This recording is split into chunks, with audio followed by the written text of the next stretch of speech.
Salam alaikum Jan, Alaykoum salam. comment ça va? Bah, écoute, ça va plutôt bien et toi? Bah écoute, ça va, alhamdoulilah. Tu sais que là, on est en début octobre, je crois. Et il me semble que l'an dernier, à cette même période, tu avais commencé ton coaching avec moi. C'est bien ça, tu avais démarré au mois d'octobre, si je ne me trompe pas? C'était au mois d'octobre, fin septembre ou début octobre, mais dans ces eaux-là. Ouais, moi je me souviens très, très bien que c'était, effectivement la période de rentrée scolaire, et je me suis dit, bah, c'est dingue qu'on se fasse, bah, cette petite vidéo ensemble, revivre en tout cas, ton coaching pile à la période où ça fait exactement, précisément 1 an. Donc c'est très, très, sympa de ta part d'avoir accepté de venir partager, ton petit parcours chez Beautiful Mindset. Donc, c'est moi qui ai été ta coach référente et on a passé bah, de belles semaines ensemble. Je me rappelle très, très bien de nos premières séances notamment.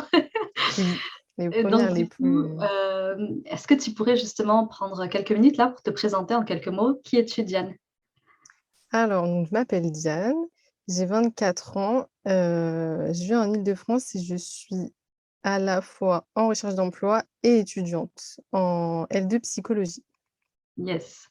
Yes, Diane, elle fait des études de psycho. D'ailleurs, si ça vous dit d'aller suivre, elle a un compte Instagram hyper sympa qui s'appelle Joli Coton. Il sera juste sous la vidéo. Donc, c'est un compte où tu partages justement ta passion pour la psychologie et le dev perso, c'est ça? C'est ça, je c'est les thèmes, on va dire, principaux avec, quelques petites citations, sur le développement personnel, les motivations, tout ça. Ouais. Je me suis pas trompée sur le nom, hein, c'est bien Joli Coton. Jardin de coton, Jardin de coton. vous avez Autant mal pour moi. entendu. Ouais. Mais vous aurez le bon compte en dessous. Machallah, donc je vous le partagerai, je n'y manquerai pas. Du coup, Diane, tu as réservé un appel avec nous bah, il y a pratiquement 1 an de ça, parce que tu as commencé quelques semaines après avoir réservé ce Mmh. fameux appel. Donc, tu as réservé un appel diagnostic avec nous et tu es tombé sur une personne de l'équipe. Et du coup, qu'est-ce qui t'a amené, toi, à bah, réserver cet appel diagnostic avec nous? Alors en fait, je me sentais bloquée dans ma vie de manière générale, aussi bien, professionnellement que personnellement. Je sentais un gros blocage de tout et que j'avançais pas du tout Voilà. et hem et du coup, je regardais de temps en temps tes stories qui m'avaient interpellée et puis, il y en a une qui m'a fait plus déclic qu'une autre. Notamment, ça a parlé de somatisation et en fait, étant donné que j'avais beaucoup de stress et que je somatisais, je me suis dit: «Tiens, elle a peut-être la solution».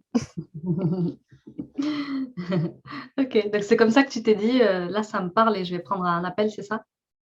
Oui, je me suis dit: «Pourquoi pas», enfin, moi qui n'ose pas forcément me faire aider de manière générale, je me suis dit: «Pourquoi pas entamer une démarche, avec quelqu'un que je connais pas forcément de proche, quelqu'un extérieur à la situation qui pourra, peut-être m'aider dans ce sens».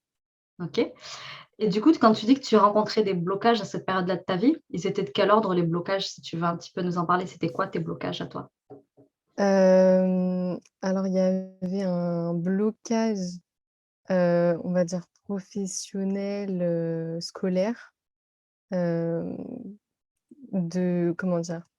Vu que je venais de me réorienter donc en psychologie, je me sentais, pas forcément, très, je vais pas dire pas à ma place, mais je doutais beaucoup de mes capacités à assumer cette année-là et aussi j'avais pas mal de blocages niveau, personnel, notamment mes relations, elles se passaient pas forcément bien, que ce soit avec ma famille ou mes amis donc je me disais qu'il y avait peut-être, la source du problème, elle était peut-être par ici, quoi. Mmh mh, mmh, mmh, mmh. Et puis voilà. Ouais, ouais, je me souviens bien effectivement que c'est ça qui t'avait amené, et du coup, qu'est-ce que tu ressentais toi face à, bah, ces blocages, voilà, ces situations que toi seule tu ne savais pas résoudre? Bah, en fait, étant donné que, bon, comme tu sais, j'avais déjà, le développement personnel, j'étais déjà bien informée là-dessus. Mmh mh. En fait, j'avais les outils, mais je savais pas comment faire avec et du coup, je me sentais très impuissante face à la situation. Je me disais: «J'ai les outils, mais j'arrive pas à faire quelque chose et il se passe rien et donc je suis bloquée». Donc Ouais. c'était plutôt, ouais, d'impuissance. Ouais, c'est ça. Tu avais pas mal lu, je crois, sur le sujet. Mmh, Tu savais pas trop comment les utiliser, c'est ça? Les outils que tu c'est découvrais? ça. Ouais. Je savais pas les utiliser et en plus de ça, j'arrivais pas à mêler développement personnel et spiritualité et Yes. c'est aussi ça qui m'a fait, pencher pour, ton coaching à toi qui mêlait parfaitement les 2. Ouais, ouais, je me souviens que ça, tu m'en avais parlé aussi, machallah. OK et à quel moment tu as senti, toi, que ça y est, là, il fallait que je me fasse aider à ce moment-là de ma vie? Parce qu'il y a eu cette story-là qui est venue complètement entrer en résonance avec toi. Mais au-delà de cette story, comment tu as remarqué que tu avais peut-être besoin d'aide, en fait?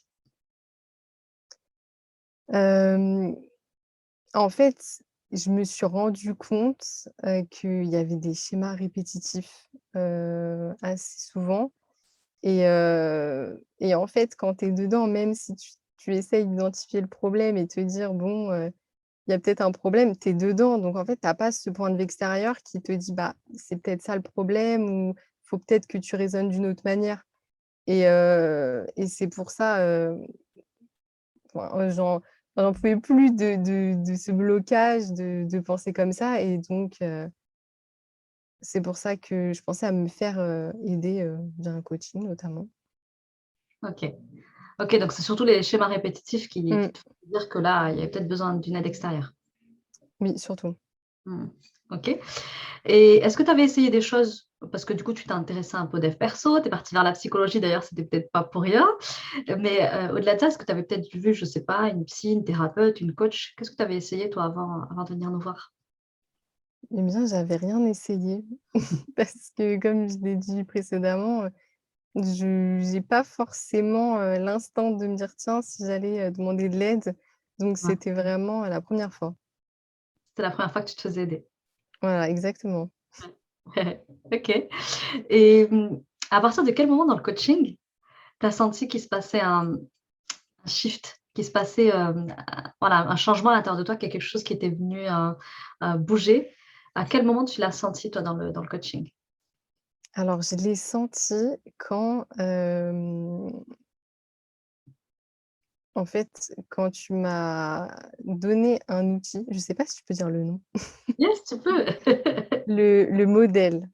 Ouais. Cet outil-là, heu, tu m'avais dit: «Il va changer, ta vision et tout», ça n'a pas blagué, honnêtement, en fait, je me suis dit: «Mais en fait, on a le Yes, pouvoir sur les choses. On subit pas tout ce qu'on croit subir ou alors on le fait mais comment dire? De manière un peu à s'auto-saboter complètement. mais non, ça a changé ma vision des relations, des problématiques qu'on rencontre, tous les jours et tout. Ouais. Bah, tu sais quoi? Ça m'étonne pas ta réponse parce que c'est exactement à cet outil-là que j'ai pensé, moi, c'est à ce moment-là que j'ai vu que en plus, c'était dès la deuxième séance, hein, subhanallah, si Mmh. je me trompe pas. Donc dès la deuxième séance, je te présente cet outil et ta manière de voir les choses et le monde, tout de suite, hop, il y a eu un vrai changement en toi et moi, je l'ai senti aussi.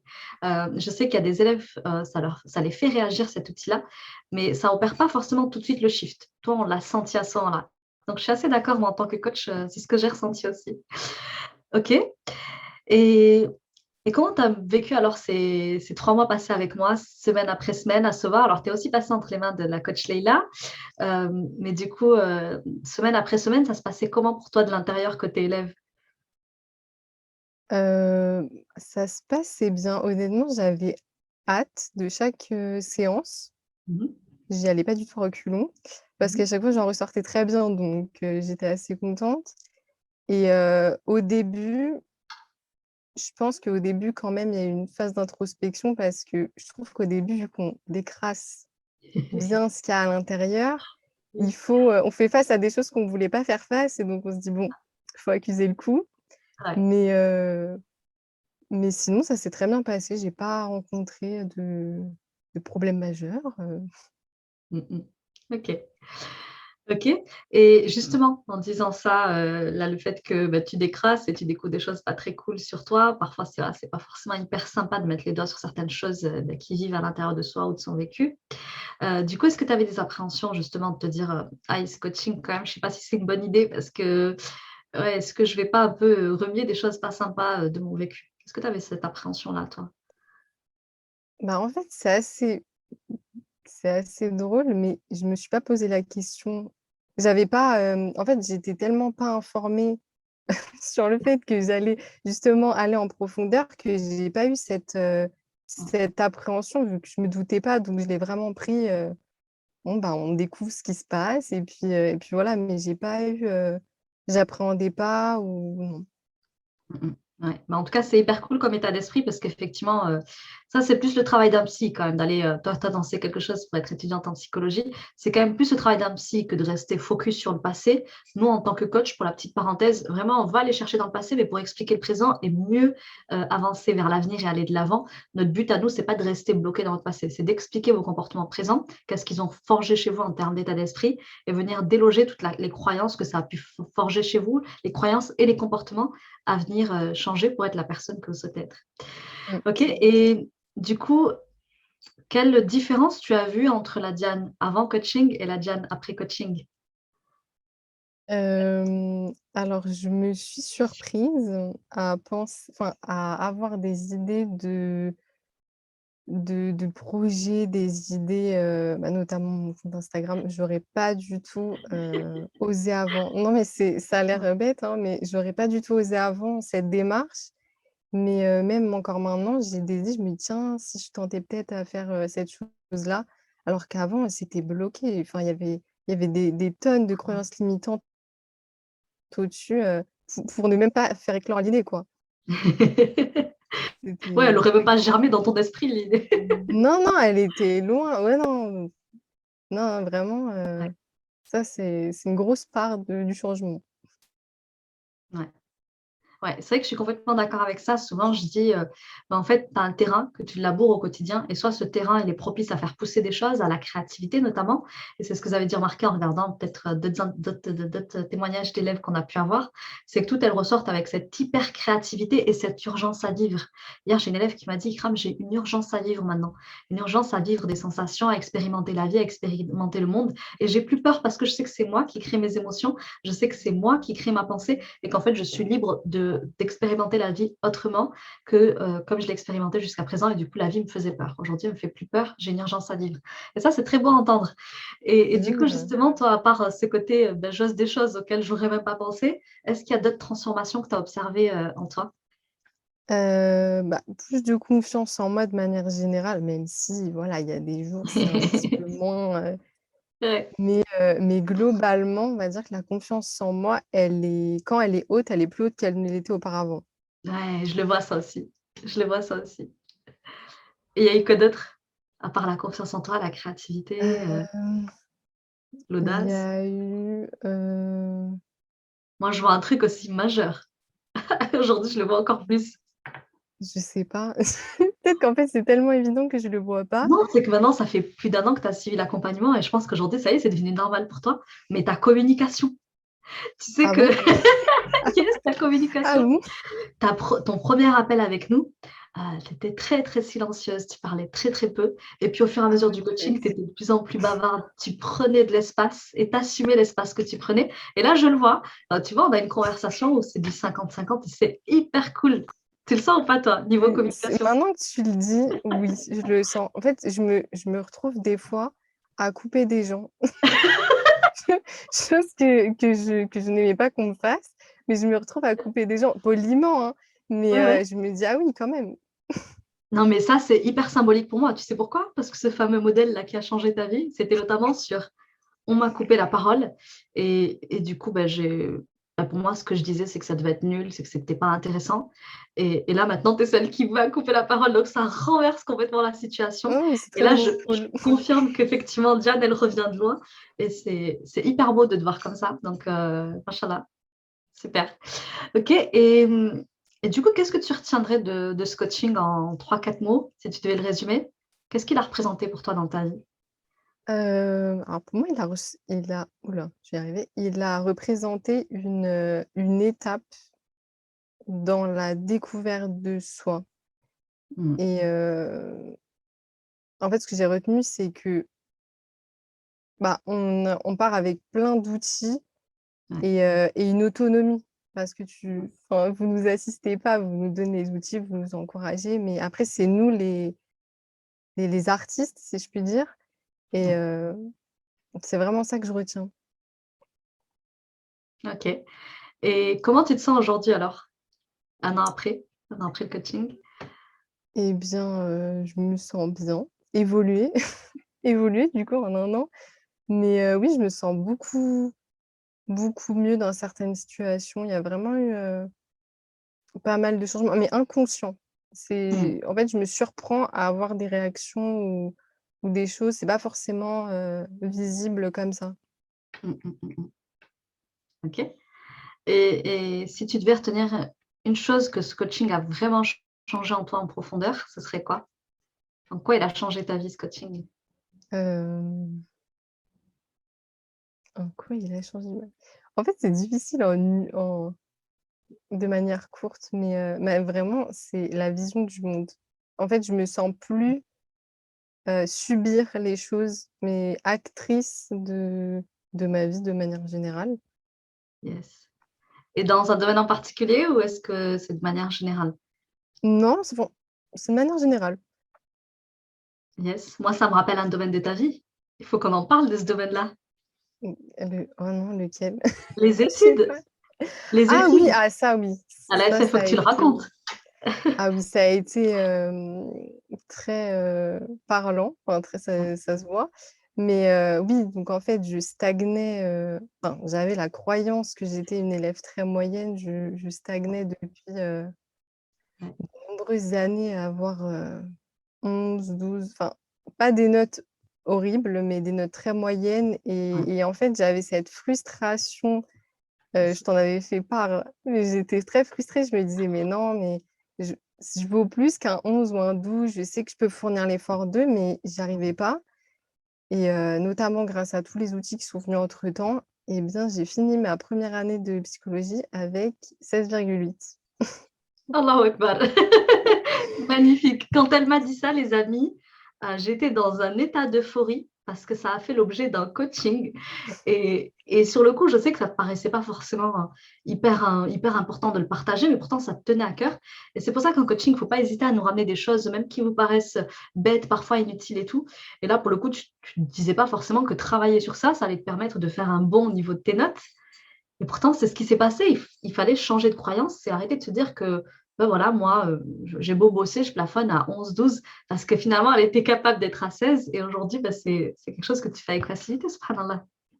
C'est ça, et en plus, c'était beaucoup pour ce travail-là, ce qui m'a beaucoup aidée, c'est Ouais. les affirmations, et en fait, je m'étais fait un faux bulletin avec les notes que je souhaitais, pour la petite histoire.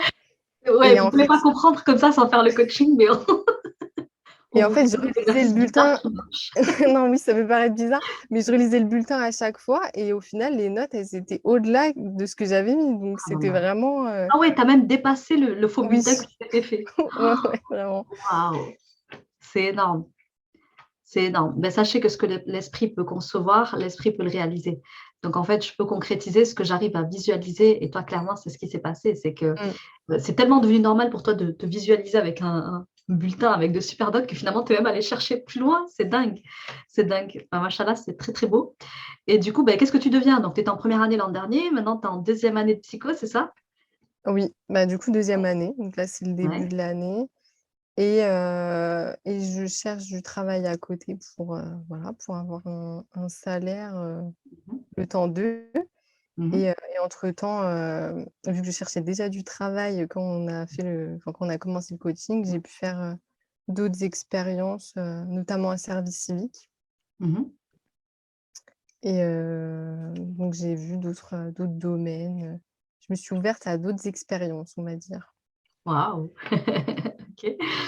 Et du coup, si tu avais un conseil pour les sœurs là qui nous regardent et qui se disent, «Ouais, non, c'est pas pour moi, j'ai peur de ce que je vais découvrir», tout ça. Si tu avais un conseil pour qu'elles se lancent, parce que pour le coup, Diane, tu pas réfléchi, hein, ni une ni deux, hein. Tu as vu cette story, tu as pris ton appel diagnostic et tu as acheté dans la foulée. Subhanallah, ça allait à une vitesse, très, très impressionnante pour la personne qui Mmh. t'avait au téléphone. Elle m'avait dit: «Mais elle est déterminée», subhanallah, il lui a pas fallu réfléchir, elle est passée à l'action directe. Donc, c'était quoi ton mindset? Quelles astuces justement mindset tu pourrais leur donner pour que, pour qu'elles osent, faire comme toi, passer à l'action et se faire aider clairement si elles ont besoin, quoi? Bah, en fait, je pense, faut pas trop se poser de questions et pourtant je suis quelqu'un qui m'en pose énormément, mais je pense qu'il faut pas trop se poser de questions. Faut se dire que, bah, si on rencontre des difficultés, on faut pas hésiter à se faire aider, Mmh. entre guillemets, parce que je sais qu'il y a des gens qui aiment pas dire qu'on dit ça, mais Mmh mmh, mh. faut pas hésiter à demander de l'aide et parce qu'en fait, on découvre des choses pas très plaisantes, Mmh mh. mais quand on les découvre, on les conscientise, ça va quand même ça nous libère et ça apporte de belles choses, donc ce serait Mmh. dommage de avec la avoir la réticence d'aller creuser, de rester dans ce qui est déjà et qui ne nous plaît pas forcément. Ouais. Ah ouais. OK, bah, je te remercie pour ce petit conseil. Alors juste dommage que vous la voyez pas parce qu'elle est trop belle. Je suis désolée de la mettre mal à l'aise, mais elle est trop mignonne. Moi, Diane, je l'aime d'amour, que ce soit moi, la coach aussi qui t'a suivi, Leïla, qui t'a suivi avec moi. Je sais qu'elle Mmh, a été l'une de ses premières élèves et quand je lui dis Diane à chaque fois, voilà, il y a un lien particulier qui s'est fait entre toutes les deux. Et puis pour la personne aussi que tu as eu au téléphone, qui fait partie de la team aussi, Sarah. Sarah, je lui ai mmh, dit juste avant de venir là, je vais avoir Diane au téléphone. Elle me dit, mais c'est incroyable, tu vois, de voir nos petits comme ça s'envoler. Et puis un jour, on apprend qu'ils ouvrent un compte Insta, qu'aussi ils partagent, ils sont dans la communication de ce qu'ils ont appris. Et c'est juste trop beau à voir. Donc, j'espère avoir la joie un jour de te rencontrer, de te serrer très, très fort dans mes bras parce que tu es toute belle, toute mignonne, toute douce. ça serait magnifique. Ouais, ce serait magnifique et clairement, j'ai prévu un jour de venir à votre rencontre là-bas, mes chères parisiennes, et puis les autres, j'espère qu'elles nous rejoindront. Donc, merci à toi de m'avoir fait l'honneur, de me faire confiance, à mon équipe et à moi. Tu restes un très, très joli souvenir et de toute façon, tu es pas qu'un souvenir parce qu'on garde contact et vraiment, vraiment, si je monte à Paris, je veux te voir. Ah bah, avec Tu es aussi belle plaisir. de l'intérieur que de l'extérieur, machallah. Tu es une très, très belle personne et Diane, juste si tu me permets la petite parenthèse, Diane, c'est quelqu'un qui avait beaucoup de complexes, notamment au niveau spirituel, parce que voilà, je me rappelle un des éléments de l'appel, tu vois, qui était ressorti pendant le diagnostic, c'est ouais, voilà, j'ose pas trop aller à la mosquée, etc. Je suis pas très à l'aise, pourtant je veux. Voilà, il y avait un élan Mmh, spirituel, mais il y avait beaucoup de retenue et de complexes. Parce que voilà, la conversion, c'est compliqué, trouver sa place, son identité, sa nouvelle identité en tant que personne spirituelle, quoi. Et j'ai l'impression que le coaching, il t'a apporté aussi cet apaisement-là et c'est très, très beau à mmh. voir et ça te va très, très bien d'être dans cet alignement en tant que personne et en tant qu'être spirituel. Donc, merci, merci de nous avoir fait confiance et vraiment, c'est un honneur de se dire qu'on a accompagné une belle personne comme toi. C'est merci à vous, surtout pour tout votre travail, votre bienveillance, tout. Je te fais de gros bisous, tu es magnifique, Diane. Prends soin de toi et au plaisir de se rencontrer. Salam alaikum. Alikoum salam.